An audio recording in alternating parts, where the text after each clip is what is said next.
British Columbia Institute of Technology acknowledges that our campuses are located on the unceded traditional territories of the Coast Salish nations of Musqueam, Squamish, and Tsleil-Waututh.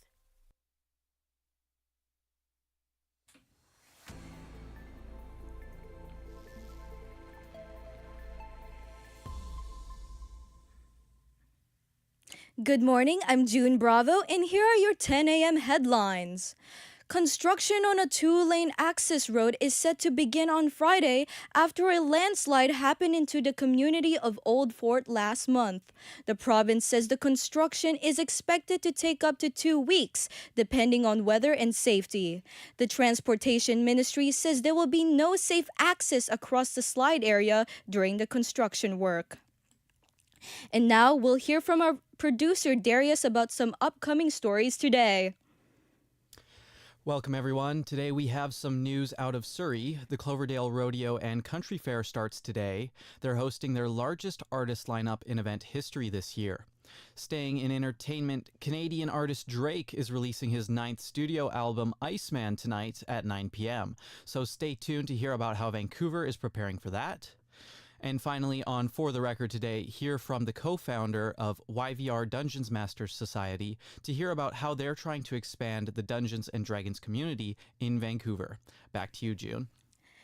Thank you, Darius. Moving back into local news, Vancouver Mayor Ken Sim is clearing the misconception regarding his remarks that he, quote, uses 11 AI agents to do a lot of his work. He says that he uses the AI to do in the background work, but people are questioning whether he was sharing government or residents' personal information through AI.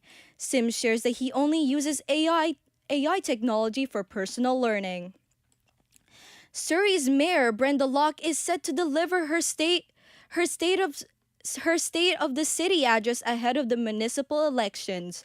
Crime and affordability is expected to be priority due to Surrey's wave of extortion crimes and rising living costs.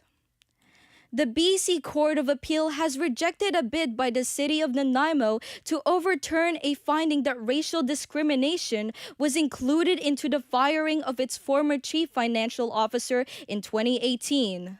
The BC Human Rights Tribunal had awarded more than $600,000 to Victor Mema after he filed a complaint claiming race was a factor. The city pursued a judicial review of the tribunal's decision in the BC Supreme Court, which was dismissed last year. The appeal court ruling says it didn't matter whether the city had to fire him for misconduct because it would still violate the Human Rights Code if race factored into the decision to fire him.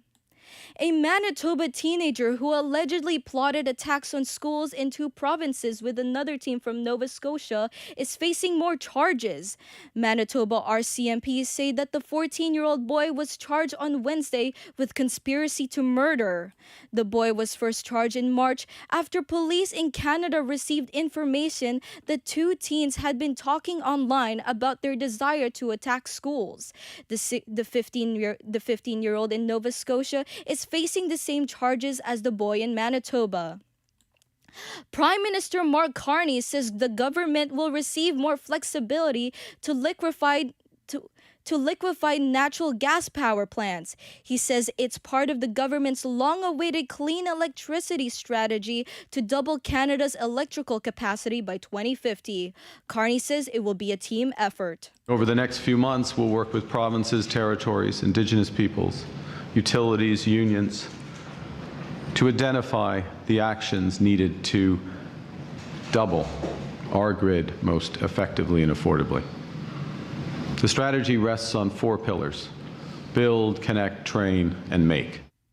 Honda Canada says it has suspended its plans for new electrical vehicle plants in Alliston, Ontario. The Japanese automaker says this does not affect the current employment or production levels at its existing manufacturing facility. Prime Minister Mark Carney reacted to the news today while speaking to reporters in Ottawa. It's a decision about additional jobs, not current jobs, as you know, in Alston, but it's a disappointing decision. It's a decision that reflects the broader strategic position and financial position of that company. It's part of a global series of decisions. That's your news for this hour. I'm June Bravo, and you're listening to BCIT's The Crow.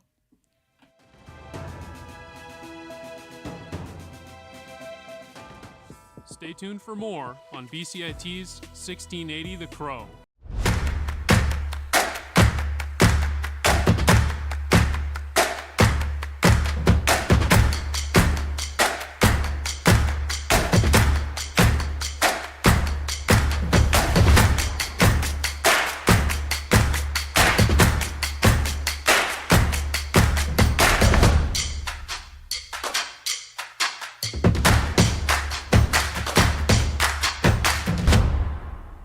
Everything is changing to digital. Everything is online. People aren't just waiting for the 6 o'clock news anymore. People want their news right now. They want to be able to go onto their smartphone, onto the internet, and see the news that they want to see.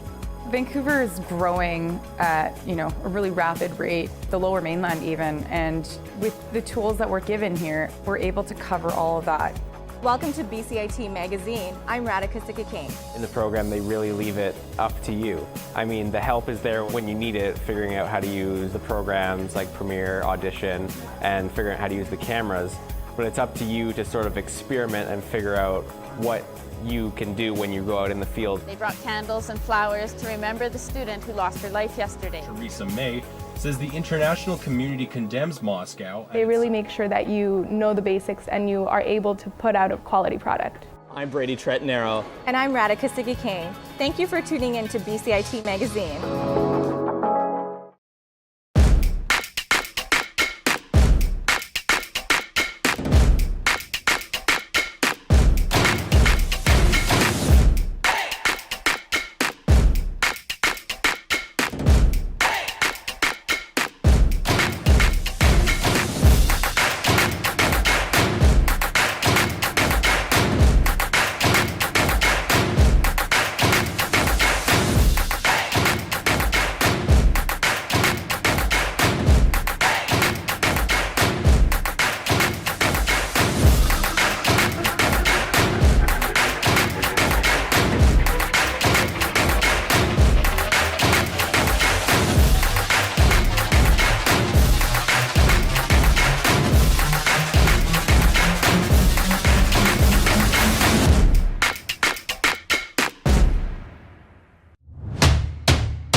Good morning. I'm Garrett Rosel, and these are your morning sports headlines.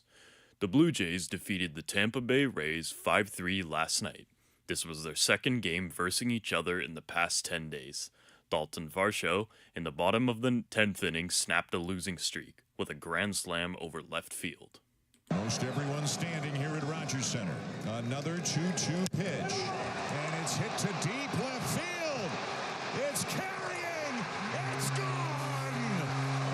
Dalton Varsho just kept fighting them off, and Joe got one he could handle and hits a grand slam. Seattle Mariners player Cal Raleigh is now placed on an injured list. This is for a right oblique strain. Moving on to hockey, the Vancouver Canucks are expected to make a major announcement later today. After firing Patrick Alvin, the team is looking for a new leadership. It is expected that Ryan Johnson will be named general manager and Henrik and Daniel Sedin will be named co-presidents. This will later be announced at 1 p.m. Alvin was fired back on April 17th. The Canucks ended the season last in the league with a 25-49-8 record. Jim Rutherford, who is Vancouver's president of hockey operations, said that the search for a new general manager has involved over 15 candidates. The Edmonton Oilers have fired coach Chris Knobloch, as well as assistant coach Mark Stewart. This was confirmed early this morning by general manager Steve Bowman. Bowman thanked Knobloch and Stewart for their contributions to the team. He is expected to share more details at a press conference this morning. Canadian legend Mario Lemieux has been named the greatest player in Canadian hockey history, Hockey League history, which released its all-time top 50 list earlier today. He was placed ahead of Sidney Crosby, Wayne Gretzky, and Connor McDavid. The CHL said that this list was compiled through media and fan voting for its 50th anniversary celebrations. Lemieux scored 133 goals and 282 points between 1983 and 1984. He has also won 2 Stanley Cups when he was with the Pittsburgh Penguins. And to soccer, just yesterday, the Vancouver Whitecaps beat the Dallas FC. This was at Dallas's very own Toyota Stadium. Sebastian Berhalter scored the winning goal, ending the game 3-2. And Ocampo will keep it in. First time, Berhalter looking for the corner, and his second tonight will give Vancouver a lead one more time. This comes after Caps fans have been protesting in the streets against the potential moving of the team to Las Vegas. The city of Vancouver, the provincial government, First Nations, and the Crown, which owns BC Place, have been meeting, saying they are working with private partners to keep the Whitecaps in Vancouver. In golf, Garrick Higo has just received a 2-shot penalty. This was after being 60 seconds late, arriving at his tee at 7:19 a.m. for a 7:18 start. You know you're late to the tee. That's 2 shots. Good luck to you. You got to be on the tee at your appointed time, and he was a minute late, and that's a 2-shot penalty. Moving on to football, tonight, fans will be excited as the full schedule for the NFL season later this year will be released. There will be 272 games over the course of 18 weeks. The season will start on September 9th and will be the second time the season opens on a Wednesday. At the same time, the NFL will play their international games. Some standouts include the 49ers against the Rams in Melbourne, September 10th, the Eagles against the Jaguars in London, October 11th, and the Bengals against the Falcons in Madrid, November 8th. This is part of an effort to expand American-style football across the globe. And those were your morning headlines at 10:10. I'm Garrett Rosel.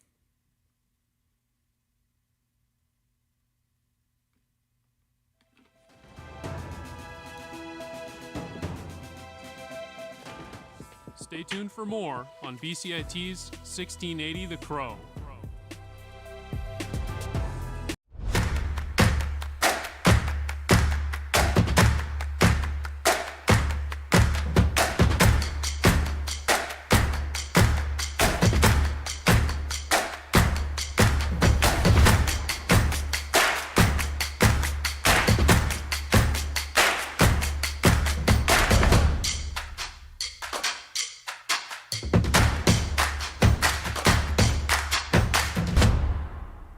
Everything is changing to digital. Everything is online. People aren't just waiting for the 6 o'clock news anymore. People want their news right now. They want to be able to go onto their smartphone, onto the internet, and see the news that they want to see. Vancouver is growing at, a really rapid rate, the Lower Mainland even, and with the tools that we're given here, we're able to cover all of that. Welcome to BCIT Magazine. I'm Radhika Sikki-King. In the program, they really leave it up to you. I mean, the help is there when you need it, figuring out how to use the programs like Premiere, Audition, and figuring out how to use the cameras. But it's up to you to sort of experiment and figure out what you can do when you go out in the field. They brought candles and flowers to remember the student who lost her life yesterday. Theresa May says the international community condemns Moscow. They really make sure that you know the basics and you are able to put out a quality product. I'm Brady Tretanero. And I'm Radhika Sikki-King.